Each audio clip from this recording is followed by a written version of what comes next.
أعوذ بالله السميع العليم من الشيطان اللعين الرجيم. بسم الله الرحمن الرحيم. الحمد لله الذي لا يبلغ مدحته القائلون ولا يحصي نعماءه العادون ولا يؤدي حقه المجتهدون. الذي لا يدركه بعد الهمم ولا يناله غوص الفتن جلت عظمته.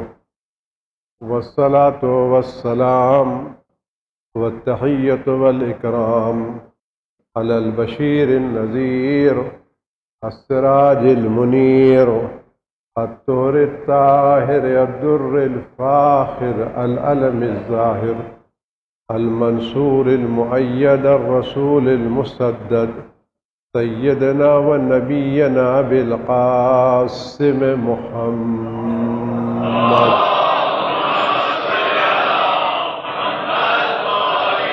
وآله الطيبين الطاهرين المعصومين المظلومين الذين أذهب الله عنهم الرجس وطهرهم تطهيرا.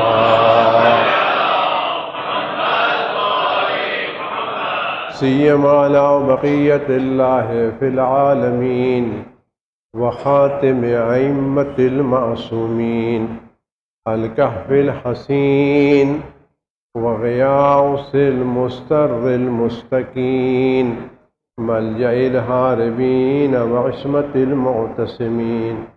أرواحنا وأرواح العالمين لتراب مقدمه فداه عجل الله تعالى فرجه الشريف.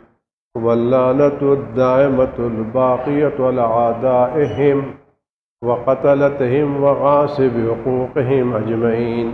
أما بعد يا عباد الله أوصيكم ونفسي بتقوى الله.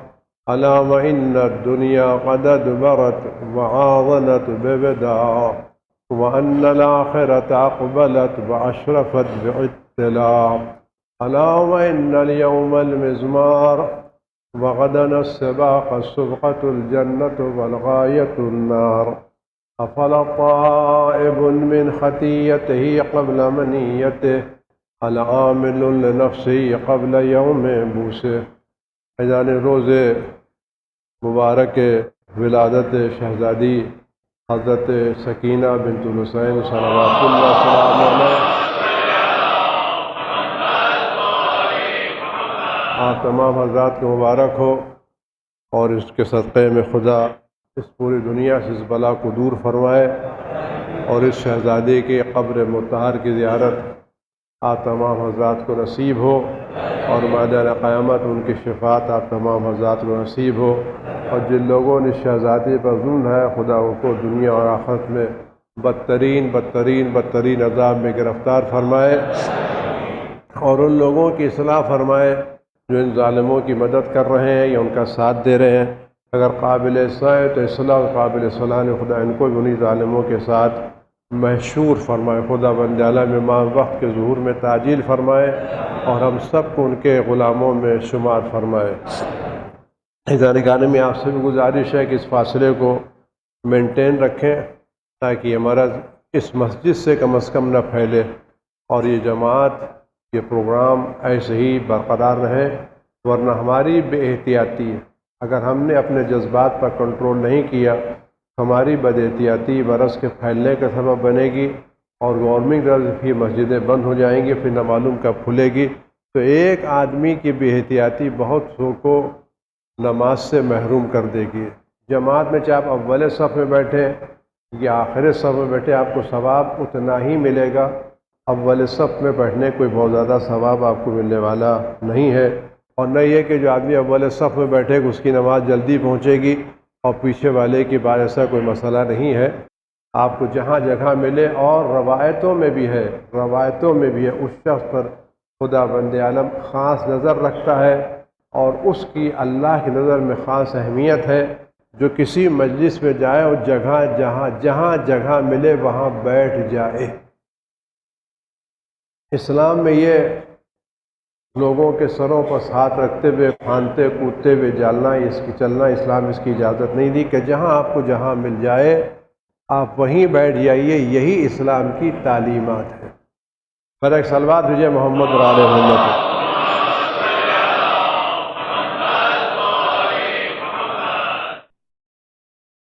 حق وہ ہے جس کو دوسرے بیان کریں۔ فخر الدین رازی ان لوگوں میں جو علی بن ابی طالب علیہ السلام کو چوتھا خلیفہ مانتے، یعنی علی علیہ السلام کی ولایت بلا فصل کے قائل نہیں ہیں، لیکن جب انہوں نے یہ بحث شروع کی آیا نماز میں بسم اللہ الرحمن الرحیم پڑھنا چاہیے یا نہیں پڑھنا چاہیے، بہت سے مسلمان جب سورہ کی تلاوت کرتے ہیں تو اس میں بسم اللہ الرحمن الرحیم نہیں پڑھتے، یا کچھ پڑھتے ہیں تو زور سے نہیں پڑھتے، بلند آواز سے نہیں پڑھتے۔ مطلب ظہر اثر کی نمازوں میں جو اخفاتی نماز ہے جس کو چپکے سے پڑھا جائے، اس میں ہمارے یہاں مستحب ہے کہ بسم اللہ کو زور سے پڑھا جائے، لیکن بہت سے لوگ ان نمازوں میں بھی بسم اللہ کو نہیں پڑھتے، اور جو نمازیں بلند آواز سے پڑھی جاتی ہیں ان نمازوں میں بھی بسم اللہ الرحمن الرحیم بلند آواز سے نہیں پڑھتے۔ تو اس نے یہ فرمایا، لکھا ہے اما ان علی ابن ابی طالب علیہ السلام کان یجہر بالتسمیہ، علی علیہ السلام بلند آواز سے بسم اللہ الرحمن الرحیم پڑھا کرتے تھے۔ علی علیہ السلام بلند آواز سے بسم اللہ الرحمن الرحیم پڑھا کرتے تھے۔ فقط اس کے بعد یہ جملہ سنیں جو بہت ہی اہمیت رکھتا ہے۔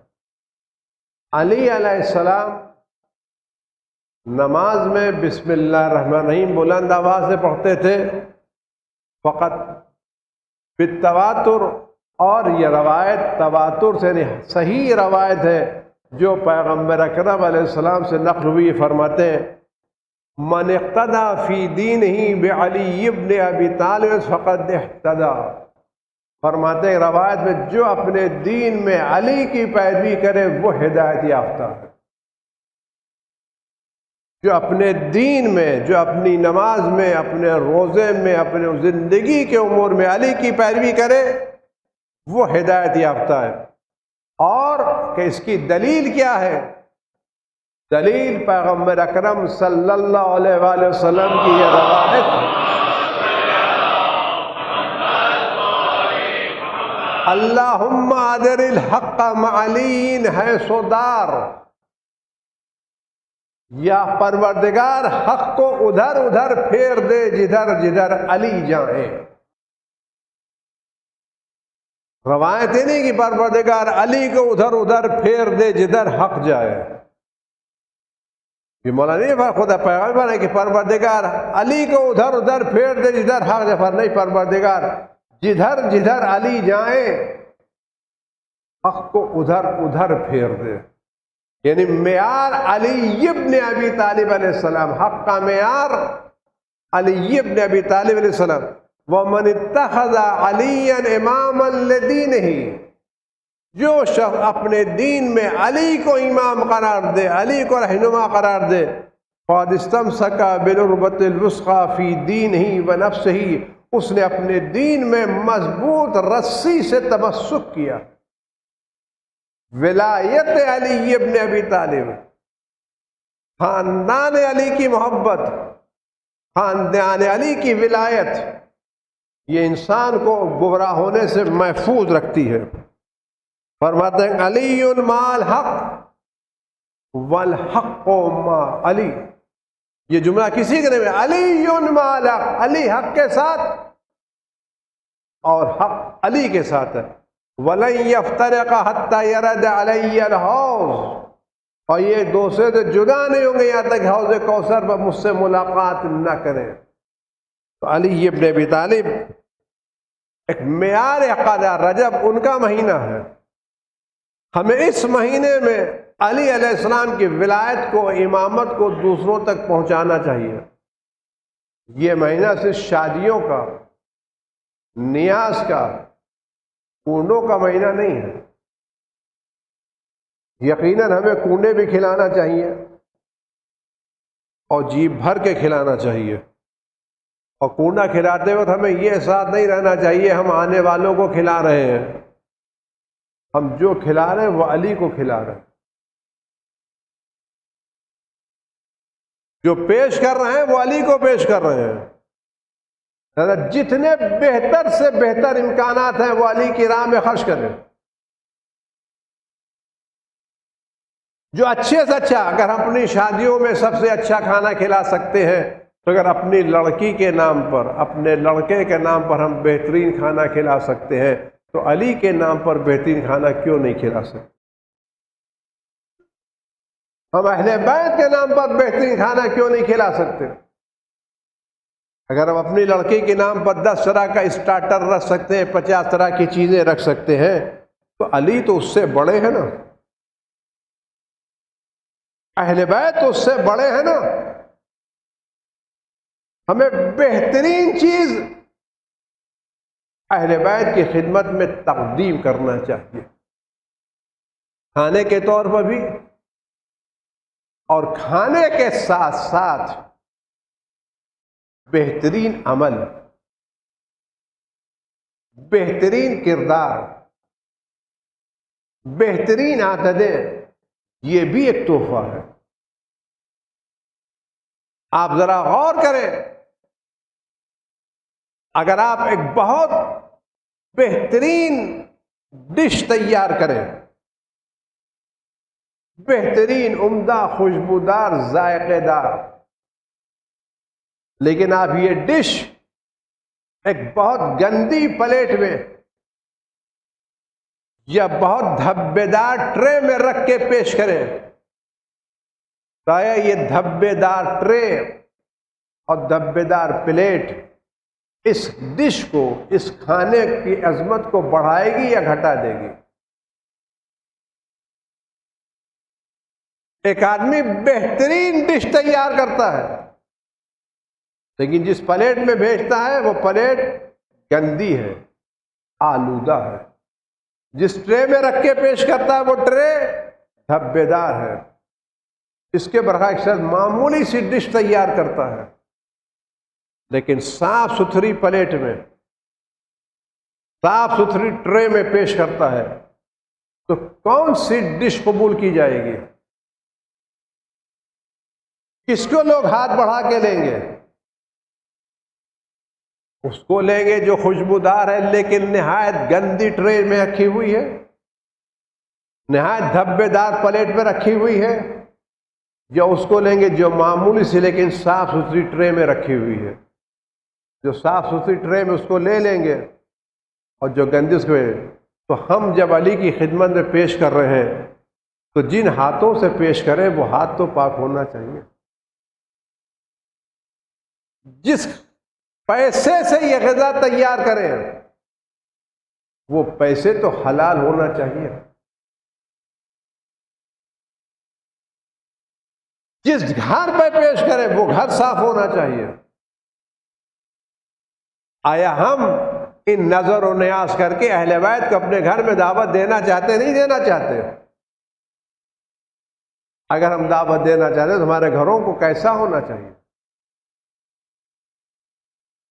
اہل بیت گھر کی دیواریں نہیں دیکھتے، زمین پر لگے ہوئے گرینائٹ کے پتھر نہیں دیکھتے، حال میں بچھے ہوئے قالین، گنا قیمت قالین نہیں دیکھتے، دیواروں میں لگے ہوئے امپورٹڈ صوفے نہیں دیکھتے۔ دیکھتے ہی آنے والا، یہ بلانے والا نیت کا کتنا پاک ہے، عمل کا کتنا اچھا ہے، اخلاق کا کتنا اچھا ہے۔ آیا یہ جو دعوت کر رہا ہے یہ دعوت اپنی شہرت کے لیے، اپنے نام کے لیے، یا میری خاطر لوگوں کو کھلا رہا ہے؟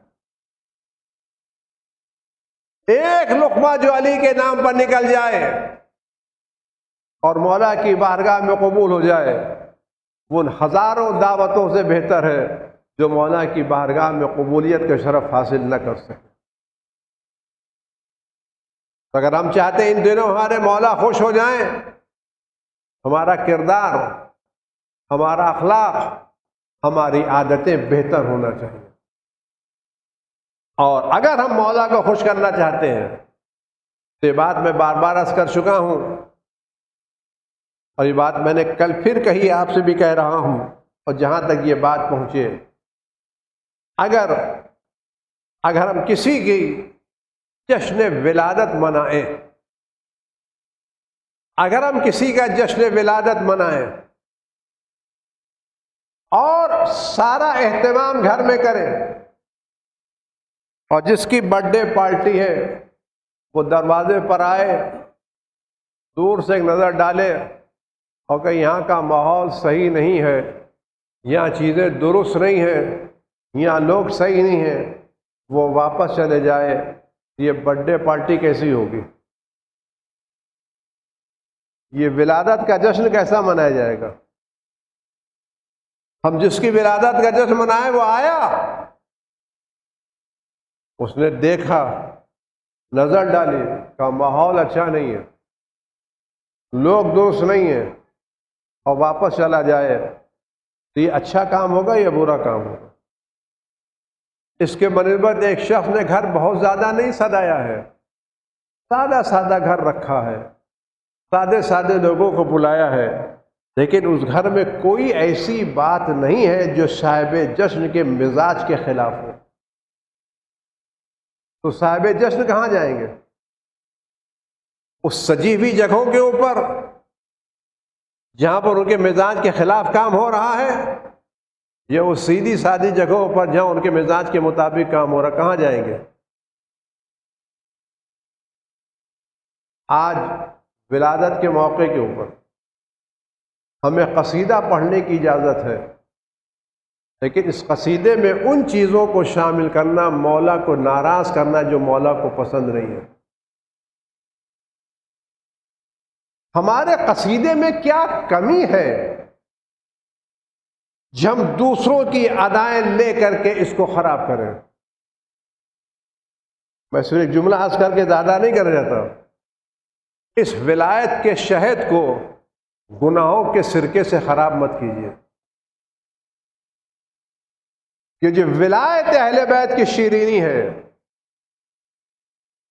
جو مداحی اہل بیت کی پاکیزگی ہے، اس مداحی اہل بیت کی پاکیزگی کی شیرینی کو، اس کے شہد کو گناہوں کے سرکے سے خراب مت کیجیے۔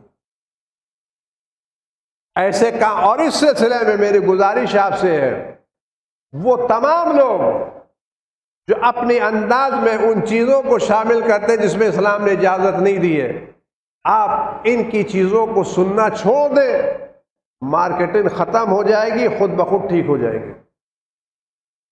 آپ سن کر کے مارکیٹنگ بڑھاتے ہیں،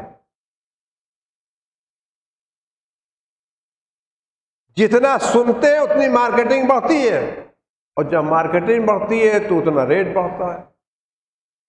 آپ ڈس لائک کرنا شروع کر دیجئے، مارکیٹنگ کم ہو جائے گی، خود بخود سب راستے پر آ جائیں گے۔ اسلام نے قرآن پڑھنے کا حکم دیا ہے، لیکن میوزک کی شکل میں قرآن پڑھنے کی اجازت نہیں ہے۔ دعا پڑھنے کی تائید ہے، لیکن ڈھول باجے کے ساتھ دعا پڑھنے کی تاکید نہیں ہے۔ قرآن پڑھیں تو عربی لہجے میں پڑھیں، میوزک کے ساتھ نہیں۔ غنا کے ساتھ قرآن پڑھنا بھی حرام ہے۔ ہمیں ان باریکیوں کو غور سے دیکھنا چاہیے۔ علی کی ولایت اہم ہے، لیکن یہ ولایت حرام چیزوں کو جائز کرنے کا راستہ نہیں ہے۔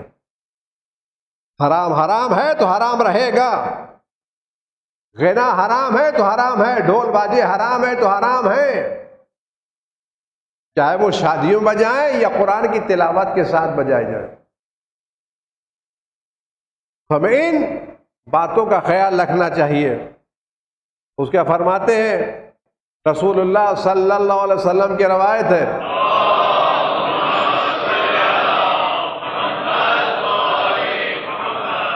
یا علی شیعتوں کا ہم الفائزون، فخر کرے اپنی قسمت پر، ناز کرے اپنی تقدیر پر، شکر کا سجدہ کریں اللہ نے کیا عظمت دی ہے۔ فرمایا یہ علی شیعتوں کا ہم الفائزون، یہ علی تمہارے شیعہ فائز ہیں، یوم القیامہ میدان قیامت میں تمہارے شیعہ کامیاب ہیں۔ فمن احان واحدا منہم فقد احانک، جس نے تمہارے کسی ایک شیعہ کی توہین کی اس نے تمہاری توہین کی۔ یعنی جس نے تمہارے کسی شیعہ کی توہین کی اس نے تمہاری توہین کی ہے۔ ومن احانک فقد احاننی، اور یا علی جس نے تمہاری توہین کی اس نے میری توہین کی ہے۔ ومن احاننی ومن حاننی ادخلہ اللہ نار جہنم خالد، اور جس نے میری توہین کی خدا اس کو ہمیشہ ہمیشہ جہنم میں رکھے۔ ہم اپنی زبان سے کس کو گالی دے رہے ہیں؟ یہ میرا بھائی ہے، یہ میرا دوست ہے، یہ میرا دشمن ہے، اس نے میرا مال لیا، سب کچھ صحیح، لیکن کیا یہ علی کا چاہنے والا نہیں ہے؟ کیا اس کے دل میں علی کی محبت نہیں ہے؟ کیا میری دشمنی زیادہ عزت رکھتی ہے علی کی محبت؟ آپ دیکھیں علی کی ولایت کہاں تک پہنچا دیتی ہے، اور کیسے کیسے لوگ ہوتے ہیں علی کو چاہنے والے۔ جو علی کی توہین کرے گا اس نے میری توہین کی ہے، اور میری توہین کرنے والا ہمیشہ جہنم میں جائے گا۔ یا علی انت منی، علی تم مجھ سے ہو میں تم سے ہوں، روح کا من روحی، وہ تمہاری روح میری روح، تمہاری تینت میری تینت، شیعتے کا خلق من، تمہارے شیعہ ہمارے شیعہ ہماری فاضل تینت سے پیدا کیے گئے ہیں۔ فمن احبہم فقد احبنا، جو شیعوں سے محبت کے اس نے ہم سے محبت کی ہے۔ ومن ابغضہم، جو ان سے نفرت کے اس نے ہم سے نفرت کی ہے۔ ومن عاداہم، جو ان شیعوں کو دشمن رکھ کے اس نے ہم سے دشمنی کی ہے۔ ومن ودہم، جو ان سے محبت کے اس نے ہم سے محبت و بیعت کی ہے۔ یا علی ان شیعت کا مغفور لہ، تمہارے تمام شیعوں کے گناہ خدا نے بخش دی ہیں، جو تمام عیوب پر پردہ ڈال دیا۔ یا علی میں قیامت کے دن تمہارے شیعوں کی شفاعت کروں گا، جب میں مقام محمود اٹھایا جاؤں گا تو اپنے شیعوں کو اس بات کی بشارت دے دو۔ یا علی تمہارے شیعہ اللہ کے شیعہ ہیں، تمہارے دو مدد کرنے والے اللہ کے انصار ہیں، تمہارے اولیاء اللہ کے ولی ہیں، تمہارا گروہ اللہ کا گروہ ہے۔ یا علی سعد من تولاک، یا علی جس نے تمہاری ولایت قبول کی وہ کامیاب ہو گیا۔ وشقیا من عاداک، جس نے تمہاری دشمنی رکھی وہ بدبخت ہو گیا۔ یا علی فی الجنت کنزم، علی جنت میں خزانے ہیں جو تمہارے لیے بنائے گئے ہیں۔ یہ کس کی فضیلت ہے کہ آج کہ ہماری ذمہ داری نہیں ہے کہ ہم رجب میں اپنے کسی برادر کو گالی نہ دیں؟ صرف اس بنا پر غصہ چڑھ رہا ہے، زبان پر گالی آ چکی ہے، آنکھیں سرخ ہو چکی ہیں، بہت بدتمیزی کی ہے، لیکن کہ یا علی آپ کا مہینہ ہے، یہ آپ کا چاہنے والا ہے، میں آپ کی خاطر اپنے غصے کو روک لیتا ہوں، میں آپ کی خاطر زبان کو کنٹرول کر لیتا ہوں۔ جو یہ کام کرے گا وہ علی کی خوشی کا سبب بنے گا۔ کوشش کریں ہم اپنی زندگی میں لوگوں کا احترام کریں، لوگوں کی عزت کریں، اور علی کے چاہنے والوں کے ساتھ محبت سے پیش آئیں۔ بھائیجان گرامی ہے، چھوٹی سی گزارش آپ سے یہ ہے کہ یہ سال ایجوکیشن کا خراب ہو رہا ہے، آپ اپنے جوانوں کو کچھ نہ کچھ مصروف رکھیں علمی دنیا میں، کوئی نہ کوئی ان کی ایجوکیشنل ایکٹیویٹیز آپ کے محلے میں آپ رکھیے، کسی نہ کسی طرح سے ان کو ایجوکیشن سے وابستہ رکھیے۔ ایسا نہ ہو سال بھر کے بعد لڑکے اسکول کھلنے کے بعد اسکول جانے کے لیے تیار نہ ہو۔ جتنا ہمارا فزیکلی نقصان ہو رہا ہے اس سے زیادہ ہمارا ایجوکیشنلی نقصان ہے۔ دکان کا نقصان ہم بیچ کے پورا کر سکتے ہیں، لیکن سال کے وقت کا نقصان ہم سال بھر کے بعد پورا نہیں کر سکتے۔ تو گرچہ اس کو گورنمنٹ نے اعلان کیا کہ ہمارے بچے پاس ہو جائیں گے، تو پاس کر دینا گورنمنٹ کا کام ہے، بچوں میں صلاحیت پیدا کرنا ہمارا کام۔ ہم اپنے گھروں میں، اپنے محلوں میں، امام باڑوں میں، مسجدوں میں، محفلوں میں کچھ ایسا سلسلہ لگائیں کہ یہ بچے جو سال بھر اسکول نہیں گئے ہیں ان کے کچھ ایسی کوچنگ کرائیں، کچھ ایسا کام کرائیں تاکہ ان کا سلیبس، ان کا ذہن ان کے ذمہ یاد رہے، تاکہ اگر وہ کل پرموٹ ہو کر کے 9 سے 10 میں جائیں، 10 سے 11 میں جائیں تو صلاحیتوں کے ساتھ جائیں، خالی ذہن مت جائیں۔ یہ آپ لوگوں کی ذمہ داری ہے۔ اگر یہ بات جہاں تک پہنچ رہی، کوشش کریں کہ ان دنوں میں ہمارے بچوں کی تعلیم ہو جائے، تربیت ہو جائے، اور ہمارے بچے صلاحیتوں کے اعتبار سے اوپر آئیں، خالی سندیں لے کے اوپر نہ آئیں۔ امید ہے کہ سارے لوگ اس پر توجہ دیں گے اور ایک نیا سماج قائم کریں گے اور اپنے بچوں کے ایجوکیشن کے میدان میں آگے بڑھانے کی کوشش کریں گے۔ ان اللہ و ملائکتہ یصلون علی النبی یا ایھا الذین آمنوا صلوا علیہ وسلموا تسلیما اللہم صل علی محمد و آل محمد۔ پروردگار امامت کے ظہور میں تعجیل فرما، عرافت و بلا سے ہمارے امام کی حفاظت فرما، خطرہ کے رنج و غم و علم کو ان کو وجود مقدس سے دور فرما۔ پروردگار اس بلا کو جلد جلد دنیا والوں سے رخصت فرما، تمام مومنین و مومنات کے بلا سے شفاء کامل عاجل عنایت فرما۔ قلب مقدس امام زمان ہم سے راضی و خوشنود فرما۔ پروردگار وہ تمام لوگ جو بیمار ان کو شفاء کامل عاجل عنایت فرما۔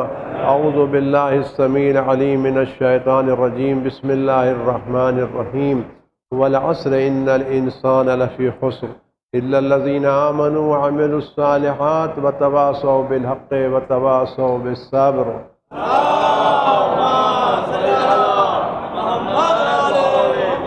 امام کی سلامتی کے لیے، بیماروں کی شفا کے لیے، بلا کو دور ہونے کے لیے بسم اللہ الرحمن الرحیم۔ امن یجیب المضطر اذا دعاہ یکشف السوء، امن یجیب المضطر اذا دعاہ یکشف السوء، امن یجیب المضطر اذا دعاہ یکشف السوء، امن یجیب المضطر اذا دعاہ یکشف السوء، امن یجیب المضطر اذا دعاہ یکشف السوء۔